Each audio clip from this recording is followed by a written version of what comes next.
Salve, minha rapaziada! Chegou a hora de mais um vídeo aqui do canal Brown Fogo. Vamos trocar uma ideia importante nesse momento, né? Não acabou o jogo do Vasco ainda, mas com a vitória parcial do Vasco, o Botafogo vai saindo do G4 do Campeonato Carioca parcialmente. O jogo tá 2-1 pro Vasco nesse momento, né? Se pintar a notificação, a gente vai ver aqui. Mas enfim, isso pouco importa. O que importa é que o Botafogo precisa fazer a sua parte agora contra o Sergipe na Copa do Brasil, ganhar do Resende e ganhar da Portuguesa, beleza? Quero falar sobre questão de desfalques, tá? E uma delas, Tiquinho Soares, que pode ser um desfalque até para Campeonato Brasileiro, Copa do Brasil, enfim. É um problema que o Botafogo vai ter por conta desse destempero dos jogadores nessa última partida entre Botafogo e Flamengo lá em Brasília. Eu quero falar de um jogador do Sub-20 que se destacou na Copa São Paulo de Futebol Júnior e tá aí integrando o elenco principal pela primeira vez, tá? Tá participando dos treinamentos. E, para completar, a gente vai falar aqui um pouquinho a respeito de Luiz Castro, beleza? Uma situação importante que pode rolar amanhã, tá bom? No caso, nesta terça-feira, porque daqui a pouco tem gente que vai ver de madrugada, vai ver de manhã, enfim. Se inscreve aqui no canal Brown Fogo, deixa o seu like, ativa o sininho para você não perder absolutamente nenhuma novidade. A gente está com quase 86 mil inscritos, rapaziada. Faltam, acho que 60 pessoas. Né? Duvido que todas as pessoas aqui que estão assistindo, não tenha, dentre todas as pessoas, não tenham 60 que não sejam inscritos aqui no canal. Afinal, 30% do público aqui do canal Brown Fogo que assiste o canal todos os dias não é inscrito, beleza? E antes de começar a falar aqui desses temas, eu quero agradecer todas as mensagens de carinho aí que eu recebi nessa tarde, não só no meu perfil, nas minhas redes sociais, mas aqui também, né, no YouTube, nesse último vídeo que eu fiz um desabafo ali breve sobre algumas questões. E muito obrigado aí, cara, porra, vocês são, fera. Eu tenho que focar nesses comentários positivos e críticas construtivas, óbvio. Vamos lá, gente. Começando com o Zapata. Tá legal? O Zapata foi o artilheiro do Botafogo na Copa São Paulo de Futebol Júnior. O Botafogo fez uma campanha, enfim, ok, né? Uma base que ainda não está estruturada, ainda está longe de termos aquele planejamento, longe de termos aquele caminho de integração base profissional com CT e tudo mais que o Textor quer proporcionar. Tem muito a ver com toda essa situação da lei da SAF que está sendo um problema para o Botafogo. Enfim, a gente vai vendo um Botafogo que está precisando de novos recursos e, enquanto toda essa situação interna, esses bastidores, esse fluxo de caixa, toda essa situação não é resolvida, o Botafogo está aí buscando alternativas para melhorar o seu elenco, e uma dessas alternativas é o Zapata, jogador que atuou no Sub-20, ele que na copinha retrasada, né, ele atuava no Taubaté, eu acho. E aí ele se destacou contra o Botafogo, inclusive. O Botafogo foi lá, contratou o atleta, comprou o passe dele por R$500 mil. E agora ele é jogador do Botafogo. Muito se fala aí, às vezes pode ser um reforço aí que, nos moldes que foi o Jefinho ano passado. Eu não acho que todo ano venha a surgir um Jefinho. E também não acho que é porque o Zapata vai para o principal que a gente não precisa contratar. Isso aí é besteira. Tá? Mas pode ser um cara para contribuir, principalmente nessa ponta direita. É um cara que atua nessa função, beleza? Então, boa sorte para ele. Claro, com toda a adaptação calma do mundo, porque se trata de um atleta que jogou a Copa São Paulo agora. Então, um atleta ainda sub-20, beleza? Bom, segundo ponto que eu quero trocar uma ideia com vocês é a respeito de Tiquinho Soares, tá? Todo aquele destempero que aconteceu na partida entre o Botafogo e o Flamengo, 10 dias depois do destempero de alguns jogadores no Botafogo e Vasco, tá? Todo esse destempero pode gerar um prejuízo bem grande para o Botafogo em termos de rendimento técnico de um dos principais jogadores do time, que é o Tiquinho Soares.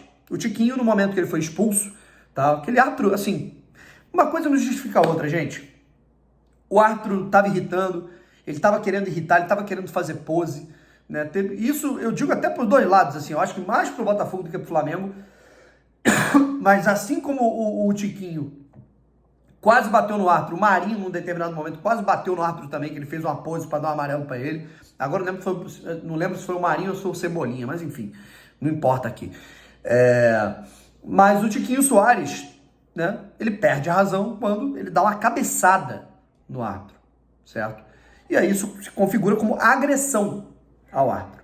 E dentro dos moldes ali dos artigos, né, do STJD, isso pode configurar uma agressão ao árbitro, óbvio, né, isso pode se enquadrar, eu creio que ele venha a ser julgado, e ele pode pegar até 180 dias de suspensão. Imagina só, né, o centroavante do Botafogo, um cara com salário alto, um cara que ele é pago para dar o retorno técnico para o Botafogo por causa de uma cabeçada num jogo de campeonato carioca que ele se destemperou porque o árbitro era uma merda, a gente pode perder o cara por 180 dias. Nem que, vamos dizer, é igual aquela questão do Gatito, né? Do que ele chutou o VAR. Eu acho que o Gatito, o Botafogo perdeu ali o Gatito por 30 dias. Acabou que não fez tanta diferença que ele se machucou, mas a gente está falando aí de 4 ou 5 rodadas de Campeonato Brasileiro, 2 jogos de Copa do Brasil que o Botafogo pode ter, e que a gente pode ter a ausência do Tiquinho Soares por conta de um destempero bobo, certo? E aí eu tive que ler ainda que eu, na transmissão, por falar que o Tiquinho estava errado em reagir dessa maneira, que ele perdeu a cabeça, eu fui chamado de flamenguista, eu fui chamado de tá passando pano pro árbitro. Tá bom, então ele tá certo em fazer isso? Tá aí, ó. Tá aí a gente podendo perder o nosso centroavante por 1 ou até 3 meses, certo? No mínimo aí 30 dias, que a gente pode perder o cara por 4 ou 5 jogos de Campeonato Brasileiro. Pontos preciosos, 18, né, 20, 18, 21 pontos no Campeonato Brasileiro. Mas, para vocês isso tá tudo tranquilo, porque vocês gostam, que tem que... Tudo bem, né? É um direito de vocês. Eu prefiro continuar achando que ele exagerou. Como um atleta experiente pra cacete, rodado pra caralho, ele não pode fazer isso. Ponto. Certo? Vamos torcer para que seja uma pena ali, cara, com uma multa, com a cesta básica e tudo mais, pra gente não perder ele em tantos jogos, que a gente vai perder em alguns jogos. Isso é fato.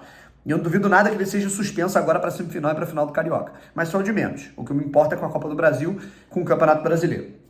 Certo? E para finalizar aqui esse conteúdo, a gente fala aqui sobre o Luiz Castro. Ele convocou uma coletiva de imprensa amanhã, no Espaço Lonier, nesta terça-feira, no Espaço Lonier, 8h30 da manhã. Certo? Assim, toda semana, ó, gol do Vasco, 3-1 nesse momento que eu tô lendo aqui, portanto, Botafogo em 5º lugar. Mas assim, completando,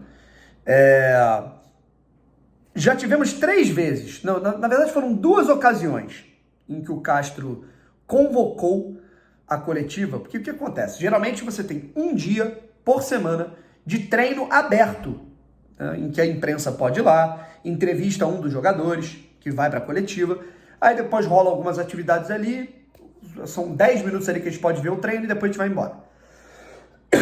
Perdão. E aí rola o restante do treinamento. E aí o que acontece? O Luiz Castro, geralmente é o Cuesta que fala, ou o Lucas Fernandes, ou o Carly, enfim, o Eduardo, esse tipo de coisa, né? Quando é o Luiz Castro, ele mesmo, que chega para dar a entrevista, é porque ele está querendo mandar algum recado, falar alguma coisa, seja pro bem ou pro mal. Numa coletiva, agora esse ano, ele veio para falar da família, da união, da pré-temporada, falar que estava feliz com a nova estrutura do Lonier, beleza. Só que eu lembro do ano passado, em que o Luiz Castro convocou a coletiva dias depois da vitória do Botafogo sobre o Internacional, naquele jogaço lá 3-2 do Beira-Rio. O Luiz Castro convocou a coletiva, era uma semana de preparação para o clássico contra o Fluminense, e ele esculhambou tudo que estava de errado, jogou tudo no ventilador em relação ao que acontece no clube. O que eu acho que ele está até certo, ele estava até certo em algumas coisas que ele estava reclamando. Só que ele externa tudo para o ambiente, e aí isso, enfim, murchou todo mundo para o clássico. O Botafogo acabou perdendo aquele jogo para o Fluminense. Nessa ocasião, a gente está às vésperas de um confronto da Copa do Brasil traiçoeiro de primeira fase. Pô, pra que eu fui ligar esse ar, mano? Bom, mas é um confronto traiçoeiro e chato. Eu tenho medo do que ele vai falar. Enfim, Ele é um cara que, quando ele chama a palavra no espaço Lonier, antes do treino, é porque ele quer mandar um recado para alguém sobre algo ou ressaltar alguma coisa. Isso é fato, certo? O que ele vai ressaltar? O que ele vai falar? Qual comunicado ele vai fazer? O que ele vai ponderar? Ainda mais depois de um Botafogo e Flamengo, depois de 2 clássicos que os jogadores se destemperaram, com tudo que está acontecendo no clube em relação a essa situação do fluxo de caixa e tudo mais, é uma situação que está, assim, não está legal. Eu não sei. Enfim, só amanhã às 8h30 da manhã a gente vai poder descobrir. Valeu? Tamo junto, rapaziada. Forte abraço e fui.